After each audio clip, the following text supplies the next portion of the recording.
Many people rush out to buy the latest computer game as soon as it hits the market, but if they just waited a few months they'd be able to get a better, more developed version of the game at a cheaper price. The market has changed now that virtually all games can be bought as a download. In digital marketplaces, the retailer no longer decides the price. Rather, the developer or publisher does, says Lewis Ward, research director for the gaming sector at market researcher IDC. Technically, there are now many more ways to adjust the price, sometimes even day by day.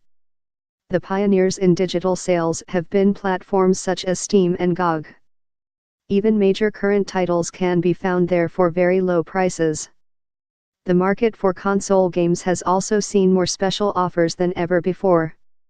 Only a few games, such as Nintendo hits like Mario Kart, don't get heavily discounted. That game continues to retail at €50 to €60, RM224.59 to RM281.76, years after its launch. These are just real evergreens with high replaying value, Ward says. Patient players can profit from the lower prices and get a better game into the bargain. This is because even titles from major developers can contain startup problems which are repaired by updates. From the point of view of developers, it's perfectly clear that such errors exist. They are included in risk management and are pretty normal, says Jörg Müller-Lietzkau, a professor of media economics.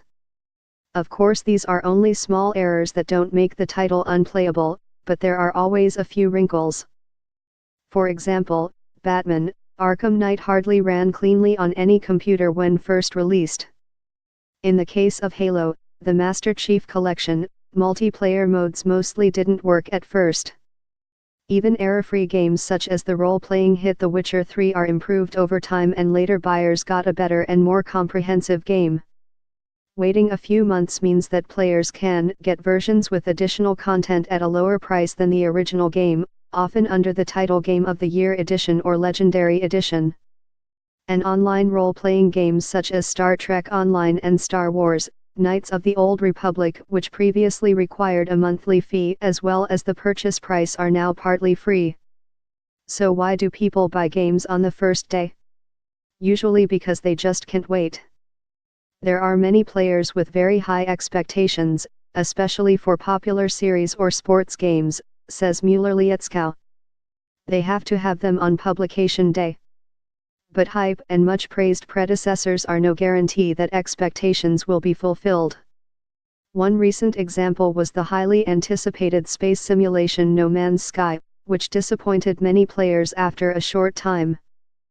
Of course, there are other reasons to buy early.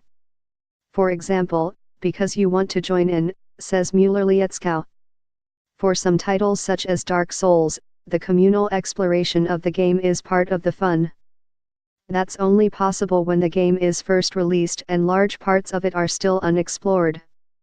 So a case can be made for jumping in straight away, depending on the game, the publisher, and the player. In the end, players must decide for themselves what's important for them, Müller-Lietzkau says.